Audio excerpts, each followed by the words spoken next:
It won't be down what we want it, but No. they'll cut it back. A couple $100,000, I would say. We'll just Total. cut the police budget a little bit more. Yeah, we can afford It's good thing you're a good guy. We're all set? Good morning, this is the Public Safety Building Committee meeting for March 15th, 2017, starting time at 9 a.m. here at Town Hall. The meeting is being recorded for later viewing on television, recorded voice and video. So with that, I'll call the meeting to order and ask for an update on the project. How are we doing? We're doing well. Oh yeah, before we do, why don't you just introduce yourself so that everybody... Greg Carell, the Carell Group Architects. Neil Joyce with Construction Monitoring Services. Debbie Scott. Egan, Town Administrator. I'm sorry, going Sorry. clockwise. Dave Peterson, Board of Selectmen. Joe Perry, Board of Selectmen. Scott Dumas, Police Chief. No, it's my fault, Debbie. You were going that way, and I jumped in. And just a note, the fire chief's on vacation, so he's not here this morning. So with that, we'll look for an update. Okay. Great. Well, we've started documents, construction documents on the project. We've met with our engineers and have given them marching orders as to how to proceed. That includes structural, mechanical, electrical, plumbing, and fire protection. So we have basically the shells of the building. That's what we call them, the shells. They're basically a floor plan that doesn't have a lot of notes and detail on it, so that the engineers can draw their systems on top of that plan. You know, locate ductwork, lighting, and so forth. We just got the survey in. That came in Yes. last week. My civil engineer's on vacation this week, so when he gets back, he will be making arrangements to do test holes out on the site, and we'll locate some locations for deeper borings, so that we know what we're dealing with in terms of foundations. As part of the documents, we've started working on the specifications as well. We have kind of an outline, if you will, specification that's been put together that we'll be fleshing out. One of the challenges that we're having, and I haven't quite completely decided how we're going to do it, is with regard to the specifications. We have two buildings and one project.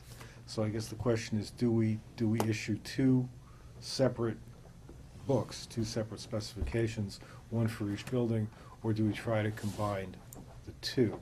And right now I'm leaning to doing two separate ones with a common, if you will, front end.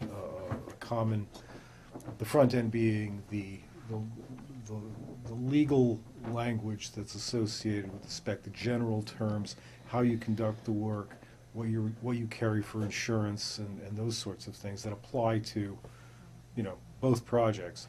And then the technical specifications, I think we're going to break it down. There are similarities between the buildings. You know, they're both basically wood frame. They both involve some concrete block, but at the same time, I just as soon have separate documents that the contractors are following. The downside is if we miss something in one and we don't catch it in the other, you know, we're going to own whatever's in those docs. So we're going to have to go through them in some pretty close detail, as I'm sure Neil and the gang over at CMS will go through them. How does that affect the price? Does it make any difference? No. It's really more a matter of, well, we've already decided that doing them together is going to be less expensive overall. Right. As far as, this is really more of a strategic thing, how you organize the documents so that one contractor can deal with both buildings simultaneously. So it sounds like two separate would be advantageous in terms of long term, just to have two separate sets of documents. I would think so. Neil, would you concur with that? Yeah, the double jeopardy thing is what worries me. If you miss it once, you miss it twice, you pay twice. And that's, you know, that would be my only downside to it. When you say you missed something, Well, what would we be talking? Let's say, normally, trying to think what would be a good example. Let's say you have a specification for wood doors, and that wood doors applies to both buildings because they're all wood doors. if for some reason at the police station we had that section in there that we had developed for the police station, the fire station for some reason didn't have the same level of detail, or there was a difference, you would only own whatever's in the fire station spec for the fire station. So for example, if we missed something, you're not gonna say, well, it's in the police station spec. The contractor's gonna say, well, that's a different Different spec. building. Yeah, it's a different building. So we just gotta be extra careful then. Yeah, and we, we'll go through it. But we also should be putting whoever the contractor is that we hire on alert. We're gonna do two separate sets of specs. Say, hey, if you see something that doesn't make sense to you, like the doors would be an Yeah. obvious thing, Yep. and you gotta, let's put it on them a little bit to ask those questions. I think we can do to that. help with that, I think you we know. can do that. Actually, the thing that's driving this even more than that is that, for example, your cell fronts, you wouldn't have that in the fire station spec. Yeah. And, if you have one spec and the contractor's looking at cell fronts, where do I find these? Where do these belong? Are they, Sure. I mean, you would expect they would figure it out, but sometimes not. Well, if you're diligent in reviewing and we catch something before the bids are due, we issue the addendum. Otherwise, it's a change order and then Right. it's money. Right. So I think it's just really being scrupulous in the review Yep. of the technical specs. And the good news is most of these specification sections are identical or pretty close. Yeah. Again, wood doors, it's gonna be the same spec Standard, for both. standard stuff, yeah. But we have to, if we edit one, we have to edit two, that's all. So, that having been said, again, the next step is gonna get out on the site and verify what we're doing. The design is pretty well pinned down, so, the team is moving forward. How are we, I know without the final design, you still don't have much on price probably, but is it looking, We did get an estimate in, and I can email this out to you. This was an estimate, we have an updated estimate on both projects. The total is about $9,200,000 for construction only. So we're pretty close to being in the neighborhood we were a year or so ago when we were coming out of schematics. We're gonna have to be, again, we're gonna have to stay judicious about Right. holding to the budgets.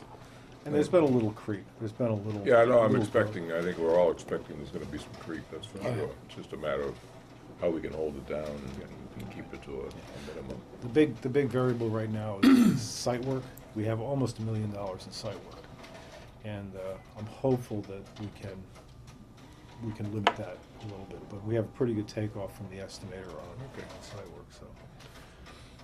Now, when we left here last time, you gentlemen were talking, or out in the parking lot, I believe we had a quick discussion. You said there was some contracts coming up, bidding, projects being bid out that They are would give us still- an idea of Yeah. where bids were going. Yeah, they're still in progress. We just opened the first of our bids, the filed sub-bids for the town of Westport, and they were within 200,000 of budget. So we were a little over, but we still had very good representation on all the trades. We had multiple bids in every category, so that was a good thing.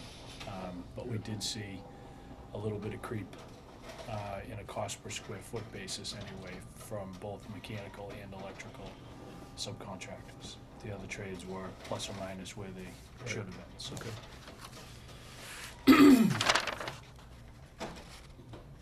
Anything else? Joe, you got any questions? Or Debbie? I guess we're just, everything's moving along, and Chief, you got anything that you? You guys, Just overall, we'll probably, April and May will be heavy production months. So we're looking to, after the 1st of June, to be pretty close to where we want to be to move Now, is forward. this snowstorm gonna affect the boring and do stuff out there? Well- Probably a little bit, but not. I don't think, well, Bill won't be back until Monday anyhow. Okay. So by then, hopefully, things will have thawed a little bit. Yeah. And, by the time we schedule, it'll probably be sometime into next week All anyhow, right, so so hopefully it'll be I think we'll be all right, some major melting by then. yeah. Chief will pitch his tent. And it's been out. fairly temperate winter. I don't think, there's not going to be a lot of difficulty cutting through frozen ground with a Right, backhoe or right, yeah. anything like that. Should be- Okay, it just makes it sloppy, that's I all. don't think it's Yeah. much frost left. Yeah. Wear your boots when you're out there, it's That's for sure. frozen solid this morning. Chief, how did we, you were gonna be looking at, or we were gonna be looking at the temporary buildings and trailers for construction. Did we come up with any new information on We that? did.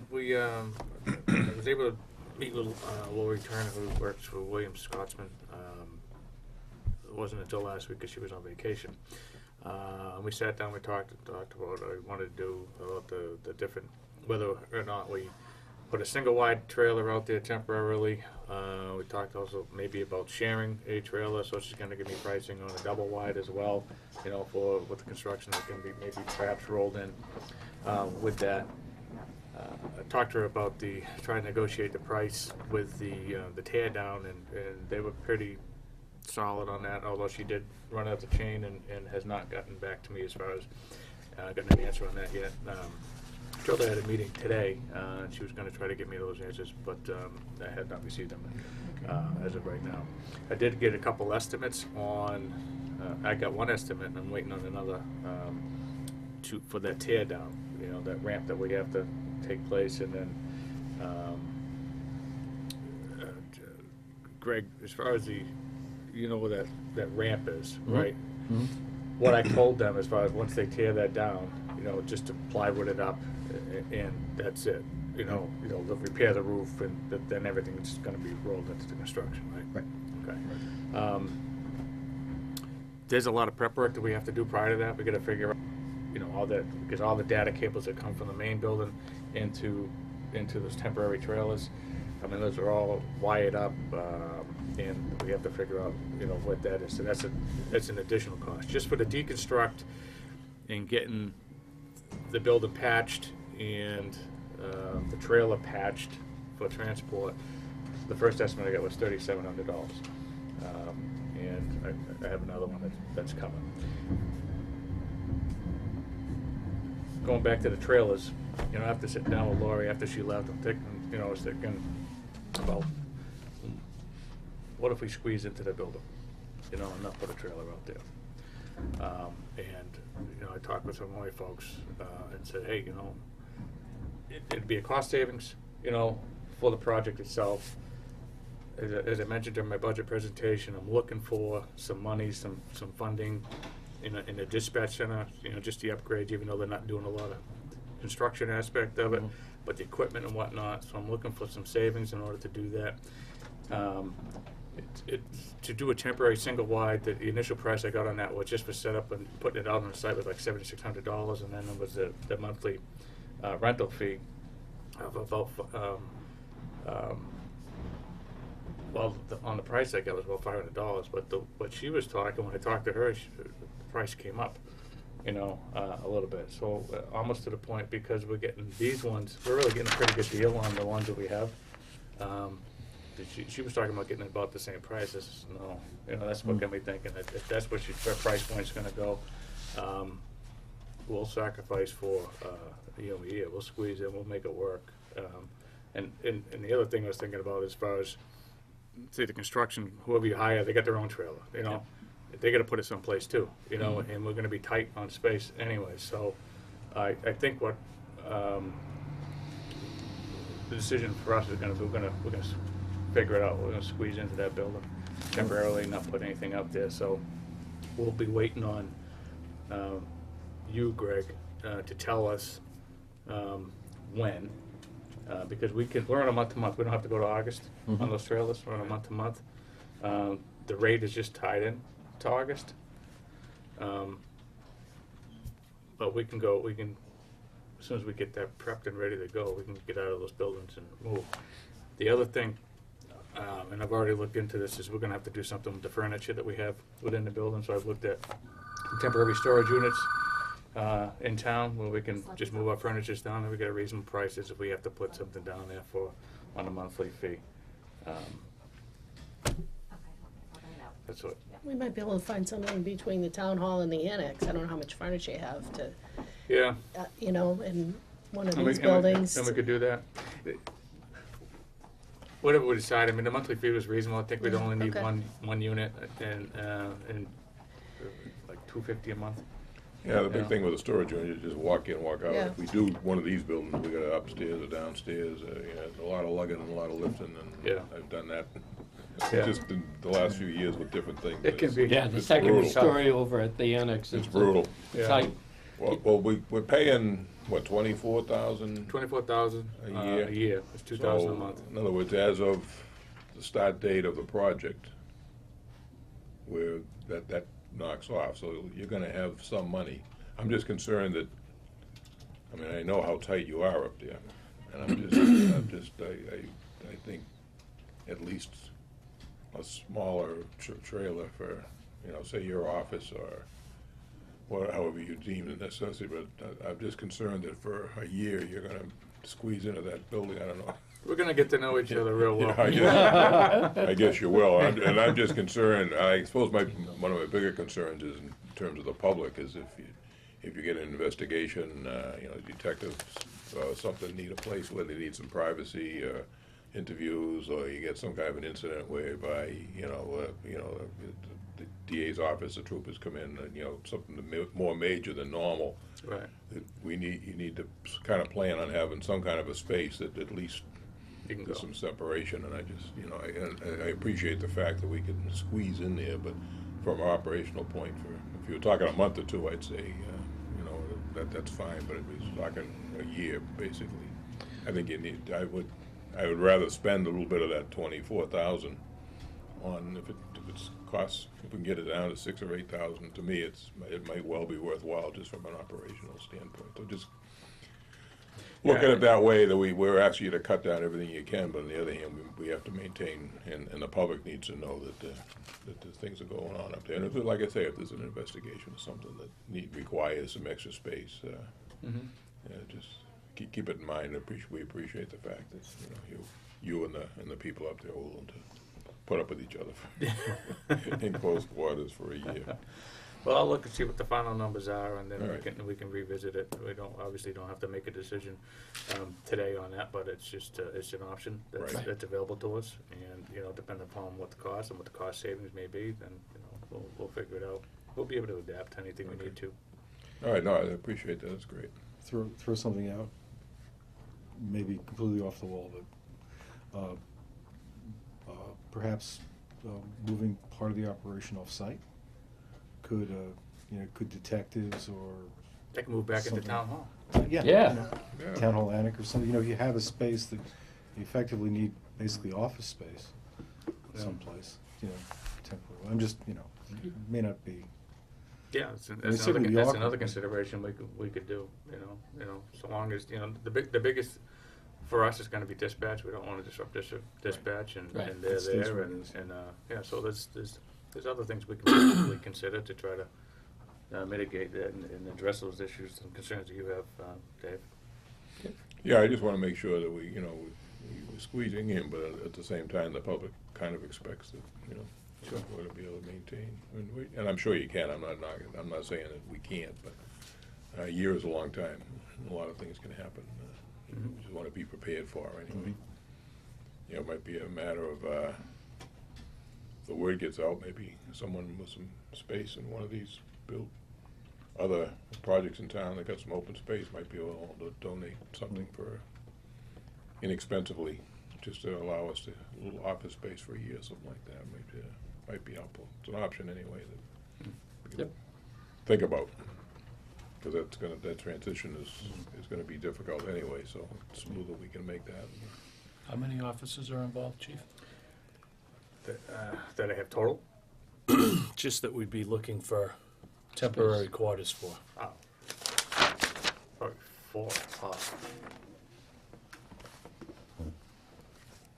Just be admin, be outside. So you're looking at, but look, I guess what the question is, how many square feet do you think we'd need? I don't expect you to come up with it on the Right. top of your head today, but in other words, if you can get a big open space and just put up some panels for some, or No, the just- classroom and the second floor of the annex, because, you know, we have that elevator project, but that's gonna be a little staggered with this timeline. Yeah, Yeah, that'll probably interfere with it. A classroom-sized space would be, If they went up there, by the time that we one start classroom on the construction on second the floor would elevator, easily hold the four. police station Yeah, might I already haven't be seen it, ready, yeah. because I think Greg said the police station would be first. Mhm. Or what the fire station would be, well, you'd be doing both together, the police station was simple construction, and, so if they were in the classroom on the second floor of the annex, a big space with some partitions or something. Yeah, Yeah, depending, because what we'd be hoping for, if all goes well, we're looking at next Springtown meeting, and then be sometime in the summer, we'd be starting the elevator, assuming we, no, We get wouldn't the be, funding in because the fall. The funding in the fall, we wouldn't probably then- really, But, you know, and the work would start, but if he's going out to bid in summer, yeah. and the first thing would be, working on the police station part. That'd be the first, you know, the demolition would happen Yeah. right away. it'd be a little tough there, but Yeah, but we just have but we to, might be able to make out better if we could, I know that if you look around town, there's a couple of these strip malls that have got, some open, it might be cheaper to leave some space in one of these strip malls for a few months than it would be to move a trailer in and out and all the rest. Might be a little more difficult for you, you know, telephone wise and stuff, but at least you're not squeezing your offices in cell number 3. Yeah, well, maybe if the chief looks at the second floor of the annex and the big classroom that we did over, the floors are nice up there. Well, you know, the other thing We'll with the look at annex, some other options, You don't, yeah, you don't need an elevator. yeah, No. we don't need an elevator No. because they're all private offices, because we do have some offices up there that if somebody comes, they have to go downstairs, and we're working on the elevator project, but the chief could look at that or some other, commercial properties in town. and the other thing we can look at, Debbie, is when we have another meeting on the elevator project, because, I mean, the elevator's gonna come up through that classroom at the annex, but on the other hand, we may be able to work a deal whereby, you know, what's their timeline to do what? yeah. That we could maybe, maybe work something out, that might be a good option, would work, so. So a number of things we can think about anyway, so, because it's just, you hate to be throwing money away if we Yeah, can't help it, yeah. but on the other hand, the police department does need space to get things Yeah. done and maintain some kind of privacy and so on and so forth, so, okay. Fire chief isn't here, so he's pretty well set anyway, his building is separate with minimal difficulties, he's just gonna move in when Greg gets it all, and you guys both get it all constructed and moved in, so. Anything else that you feel is we need to discuss today? No, the only question I was gonna ask was, is there a desire for the committee to hear about what systems are being proposed in the buildings and whatnot? Greg, I don't know what your schedule is for bringing the consultants in, or if you had intended to. But you guys might want to know what you're getting for systems first, or maybe not. When you say systems, Talking about HVAC and. Yeah. HVAC, electrical, things like that. I think I think the committee would like to be apprised of what's going on, how we do that. It is, you know, maybe it isn't necessary to necessarily have a meeting, you know, with 10 people, but Well, maybe. HVAC is gonna be the most important, you know, Indeed. system, you know, as far as making sure it's adequate for the space and and right now, as far as I know too, the HVAC system that we have in that main building is gonna remain a separate system. Mhm. Those two, and that's one of the things that we put off, this money in a capital item for the repair, and it's been sitting there, but we put it off because we need to make sure that these two systems integrate with each other. Right. And so that's whomever you have, you know, we're gonna need to talk with them, they're gonna need to come out and look at what we have right now, because we really would like to get that fixed. Right. But we wanna make sure that it's gonna be able to, you know, a Right. turnkey type of operation when they do transition into the new construct, so. Yeah, the systems right now, there are two that we're considering. And why don't I do this? At our next meeting, I'll prepare a summary of what we're proposing to do for systems.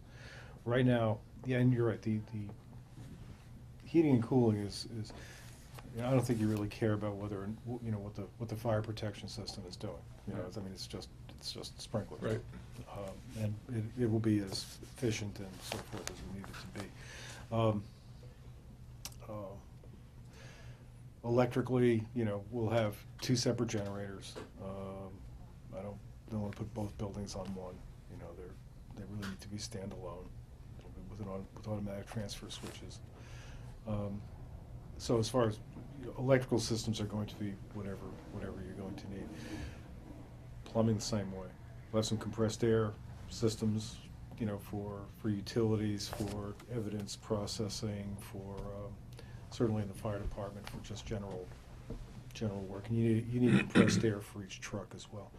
So you'll have those things, but HVAC is really the variable. And right now we're looking at two systems. Basically, one is a conventional split system, forced hot air with maybe a little baseboard augmentation as necessary.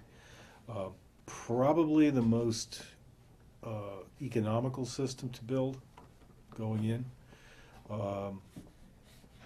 In the long term, maybe not the most economical system to run, maybe not the best system to have. So alternatively, we would be looking at maybe a variable refrigerant flow system, which is effectively a heat pump system. Sorry, can you repeat that It's again? called a VRF system. It's a variable refrigerant flow system. And what that system is that virtually every room in the building, in either building, has its own thermostat and a unit in the ceiling. And rather than pump chilled or heated water around to bring heat into those spaces, what you actually do is you pump refrigerant into all of those spaces. So, for example, spaces on the exterior of the building that need Selectman's office. that need Hello? heating during the winter. Obviously, the exterior spaces that are along the outside walls need heating. Spaces inside the building, My coworker Natalie. as often as not, need cooling during the winter because they're enclosed and they're generating heat. What this system does, through the use of refrigerant, it takes the heat, from the spaces that don't need it, and move it to the spaces that do need it. So it becomes a very efficient kind of thing. So when you're trying to cool the inside of a building, you're taking that heat, for example, dispatch or something, and you're taking that heat and pumping it with refrigerant to the outside spaces, and every room has its own control. Very nice system. It's becoming almost equivalent in terms of the cost of more conventional systems. The only downside is, or perhaps the main downside, is it can be a bear to get it right for the first time. It's a highly technical system, and it takes a lot of tweaking to make it work properly. When it works, it's great. So, or do you want something that you can get in there with a screwdriver and make it work? So, those are kinds of the things that we're wrestling with right now. Okay, yeah, that's good. Sounds like you gentlemen can have a nice discussion. What you recommend for us? We just want heat or cooling I depending know. on what the temperature is. The other thing was on the antenna, the Yes. antenna issue. I don't know if you come to any sort of resolution or what we're gonna do with that, because the current antenna right now is kind of where the valley port is. Mhm. And I know they talked about putting another antenna, Mhm. and just kind of, are they gonna wire it separately and then do a switch over? But in order for you to do that, is that antenna gonna be maintained within the building? Because if that's gonna be the last thing to do is flipping that switch, that means they're gonna have to build around it or incorporate that antenna into the construction. Right. And I don't have an answer for you yet. Okay. But that, strategically, that's a question. Yeah. And I'm huddling with Chick on that now. I know he spoke with you guys about Right, yeah. about how to do that. So, That could, theoretically, that could be an advanced project, yeah, right? might 'Cause happen first. I would think, at least in my own experience, the antenna projects are usually done sort of outside of the construction contract. They're direct contracts with the owner and a vendor of their choosing that supports their own radio system and the whole 9 yards. So that could be done independently of the project in advance. someone off the state bid list, and that sort of thing. Normally, in our documents, all we carry is to accommodate that, we'll carry a sort of a generic foundation for the something that's big enough to support an antenna. And then when you finally buy the antenna, you coordinate the details of that thing to work with whatever particular product you buy. Well, the town has that, we lease that cell phone tower out at Smith Lane in back of the police station.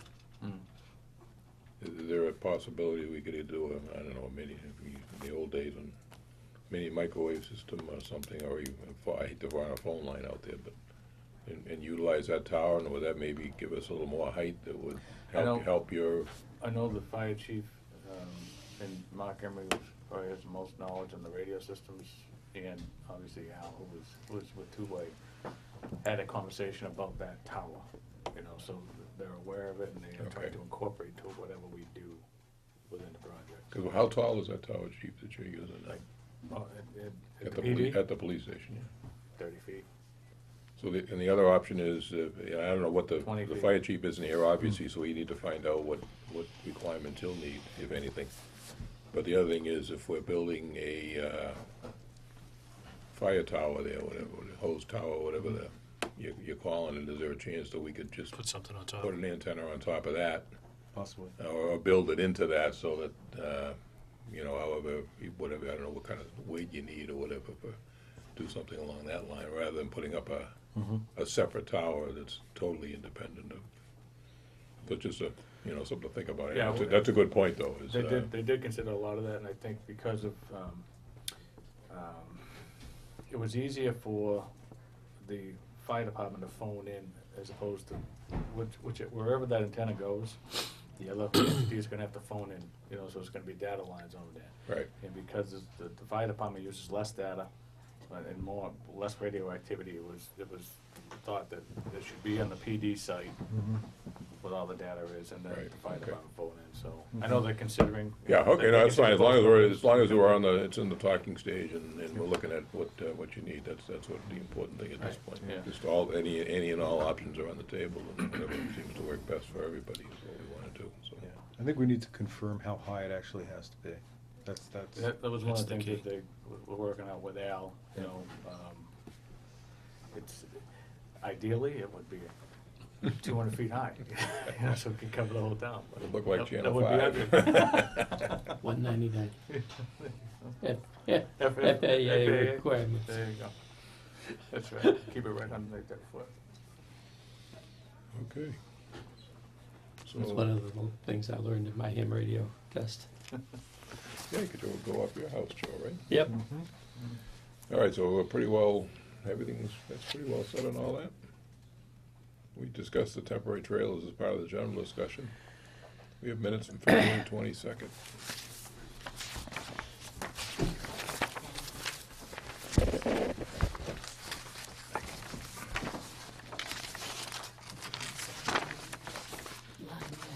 That's what he said. Oh, line. Hate line. Oh, okay. Just like- Oh, that was it, okay. So then.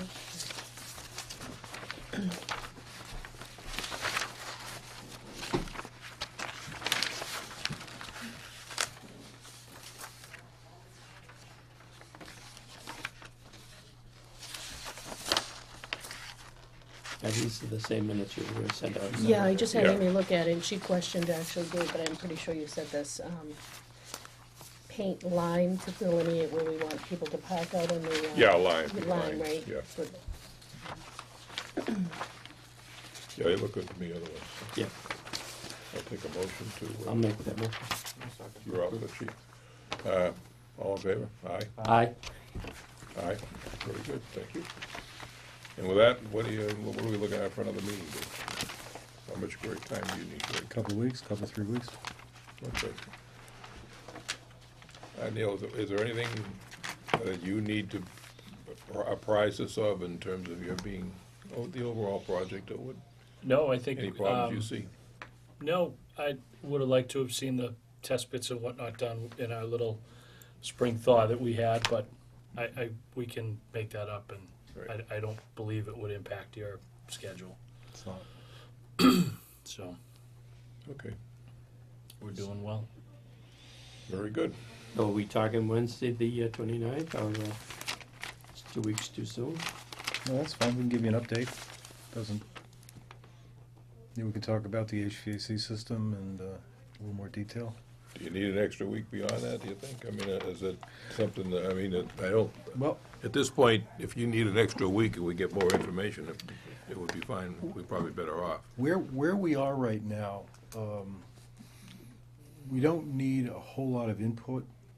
You know, it's more keeping you updated as to where we are. So, right now, we're just back to the office drawing. you Right, know, So right. it's you Okay. know, I'd like to keep you, and HVAC notwithstanding, you know, that we should probably do in the next couple of weeks so that, make sure everybody's comfortable with that, because we are going to be pushing forward with whatever we decide.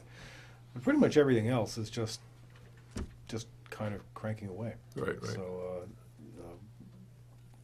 yeah, I think after that, maybe we'll take a 4-week break and then, just have. The break ground. Yeah, well, yeah. Everybody's asking, I'll tell you that. We'll, at that point, pressure's we'll on. give you give you some drawings I'd want to send at that, by, not this coming meeting, but the next meeting that we have. Those documents probably ought to go out for an interim estimate to see where we are. You know, Okay. do a design development estimate to make sure that we're still on. Now, the gentleman that was here last time with the site maps, Right, Bill Murray. would we be able to get an update? And, because he was gonna redraw out, or take a look at redrawing the parking Yes, at the fire station, the entrance yes, / parking areas, to kind of give us a little more, hopefully a little more space in the ball field areas. yep. And access to the playground in the back. I think he wants to do that. I think he was waiting for the survey. Okay. Which we just got last Yeah, week. which we just got last So it'd be week. great, if he could, hopefully he'll be ready with something come, Yep. if we meet in 2 weeks. I'll make sure he does. And Okay. that's yeah, he didn't want to go too much further into that Right, no, without knowing. he really needs a survey and Yeah. that stuff, so I I think, think that's, I think if I remember, he said that the most critical piece is spotting the septic field. right, yeah. Once the septic field is anchored down and we know we got good soil where he's intending to put it, so that everything else will fall into place from there. Good, And as soon as he has something, right, some right. kind of drawing, I'll email it out so you Okay, folks no, take a that'd be look at great. it in the meantime. Very good, so anybody have anything else then? We'll make it the 29th at 9 o'clock, sounds 29th good. at 9? Anything comes up, let us know, we can always make an adjustment if need be, but thanks for coming out today, I know it's difficult. Probably get a little hard getting out here this morning with the roads and the ice and it was tough getting out of my driveway, let alone. I had some chopping to do this morning. Yeah. Actually, I'm cruising along the highway, I get off the ramp on 95, and I came up to 133, hit the brakes, and nothing happened. I Yeah, just no, kept it's- sliding right, and I was like, oh God, there's a stop sign going by me, you know? Yeah. It's like, oh, jeez. So you're coming northbound on 95? That last turn there is, in my Yeah. past job, there Yeah. used to be a lot of accidents there, because Yeah. the ramp is so straight. Yep, And then you get up to the top and it goes like, and it really isn't. no, yeah, it- it's it- When you get onto right 133, the ramp goes up like this, and that 133 is almost like this, so we had a couple of, over the years, we had a couple of Yeah. fatal accidents up there even, that's, I was anyway. telling Debbie that I was coming down Bennett Hill and there's a house, 2 houses away from my house, and I'm very cautiously going down the street, and I know it's icy and slippery. And I see somebody backing out of their driveway, didn't even look. And I'm trying to stop, and I'm sliding towards them, and I'm going, oh, good. Oh, yeah, no, it's tough. All right, so then, based on that, then, Streets are before we kinda tell any fast. more war stories, I'll, Are you guys adjourned? you're adjourning right We're now. adjourning, Okay. yeah. I move we- She's getting worried. I Yeah. move we adjourn. Here a second. Second. All in favor? Aye. Aye.